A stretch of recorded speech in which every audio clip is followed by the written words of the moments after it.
Yes, welcome back, and we've won a game at AFCON, the first time in 4.5 years or so.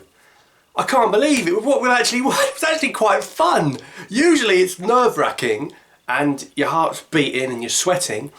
That was actually quite enjoyable. We never actually looked like conceding a goal, guys, and it's finished Algeria 2, Kenya 0, and very happy and impressed with the performance. I thought every player did their job. There were no passengers in the side, we weren't being carried, and we got the job done in the first half. And right from the beginning of the game, it was a blistering start by the Algerian national team. You know, after about a couple of minutes, Bounedjah already had a shot. But yeah, let's talk about the game. And the first goal comes from a Bounedjah penalty, one of those amazing Youssef Attal runs, and he did one in qualifying against Togo. So I'm surprised Kenya didn't know that he was capable of doing that, but that's their loss in our game. A brilliant run by Attal. We could have had a penalty just before that actually, and we ended up getting a free kick just outside the box. But Attal wins the penalty and Bounedjah steps up, call as you like, a cheeky pen.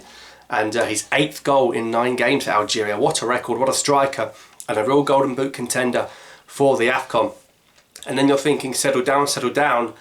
2-0 in the blink of an eye. Bounedjah and Mahrez, the captain on the night, and that's now 3 AFCONs that Mahrez has scored in. Brilliant play all round. We saw a lot of intricate triangles, a lot of passing. It's very rarely you see Algeria have that much possession of the ball, and it was just great play. And Benassa pulls it back to Mahrez, who squares it in with his left foot, and that's 2-0. And at 2-0, you never really felt like Kenya were going to get back in the game. The second half was just more of a professional, concentrating job. We had a few more chances, yes. Good to try a few more players out in the second half, but we really got the job done in the first half, and it really did settle everyone down. And the second goal really did finish it, because you think of 2 years ago when we went 1-0 up against Zimbabwe and it fell apart. The 2-0 cushion really does make a difference, and it keeps you less nervy, because you know even if they're going to score, we're still winning. So Kenya, massive disappointment. A lot of Kenyans in the comments probably gone quiet, shall we say, and I'm going to leave it at that, because I always said I was going to let the football do the talking, and Bounedjah has scored more goals than the whole Kenyan team did. So there you go. Kenya, poor, very poor. Kept fouling us, physical, trying to injure us. Somehow didn't get a player sent off. I thought they were very lucky to keep 11 men on the field. But we can't have really too many complaints, because we played so well. And Boumadi got the tactics spot on. We said, was Guardiola going to be good enough in that middle of the park? He did the job. Now, I don't know if he'd be that good against Senegal, but against Kenya, he did the job. I think he was in there for his physicality. But let's go through the whole team, and let's do some player ratings. So Rice and Bulhi, the goalkeeper, didn't really have much to do. I'll give him a 7. He caught the ball when he needed to catch the ball. His goal kicks were okay. 7 out of 10. Not really tested. I'll give Bounedjah a 6. Got caught out a few times when he went too far forward, but he did put a couple of great balls in the box. I'll give him Isamandi. Well, Isamandi was very good. A 7 or an 8 for him. And we saw the diagonal ball so many times he was told to play. And I said a lot of times Mandy was known in La Liga as a very good passer of the ball in defence, and Ben Lamry is the better tackler of the ball, and it's a good balance they've got there. Ben Lamry very good at 8 out of 10. Youssef Attal almost a 10 out of 10. I'll give him a 9 now, because no one in life's perfect, honestly. Attal won the penalty, brilliant footballer.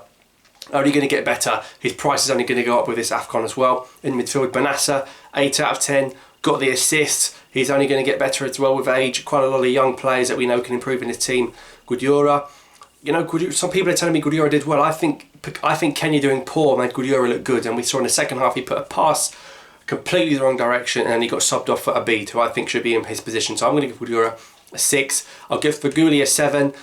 Could probably give him a little bit higher. I thought Feghouli did very well, a lot better than I thought he would, and I think he surprised a few people. He made some great forward runs. Of course, he's not naturally a central midfielder, so you've got to appreciate the job he's doing for the team in there, and he always wears his heart on his sleeve. Bounedjah and Mahrez, brilliant. Captain, led the team well, 8 out of 10, great goal to kill the game off. Bounedjah, cheeky penalty, 7 out of 10. Apart from the pen, he wasn't in too many attacking areas. And Belali, 7 out of 10. Belali doesn't seem to be able to complete 90 minutes. I don't know why, but every time I watch Belali, he can't finish a game. I don't know if he's not fit or not. Of course, he did have 2 years without football, but he was great on that left wing, and he's a brilliant footballer, and he nearly got on the end of the ball after like 5 minutes, so Belali good. Brahimi came on, didn't really do much. The same can be said for Andy Delors, but Mehdi Abil I give a 7 as well too. I thought he looked good, and I'd play Abil over Guardiola against Senegal. So them are ratings 2-0 to us, guys, and we have 3 points, and that's pretty much us in the last 16, considering you can finish third and go through. We move on to Senegal soon, but 2-0 Algeria, Kenya. The Kenyans are going quiet, but I'm not going to stay quiet. We're going to enjoy this. A brilliant AFCON win, our first AFCON win since we beat Senegal in the 2015 AFCON. Of course, 2017 AFCON, we didn't win a game. And we've actually already got more points in the 2017 AFCON. We've got 2 points there. We've got 3 points now. This Algeria side has been the best side I've seen so far at this tournament. And I'm not being biased. We look good, guys, and we're only going to get better. Remember that. We can get even better than that. Thoughts down below. Shout out to Rami, who predicted a 2-0 to Algeria with Bounedjah and Mahrez scoring. So if you want to know the lottery numbers, ask him. But 2-0 to Algeria, and that's our review done. Very excited now for the Senegal game. Thanks for watching. Subscribe for more.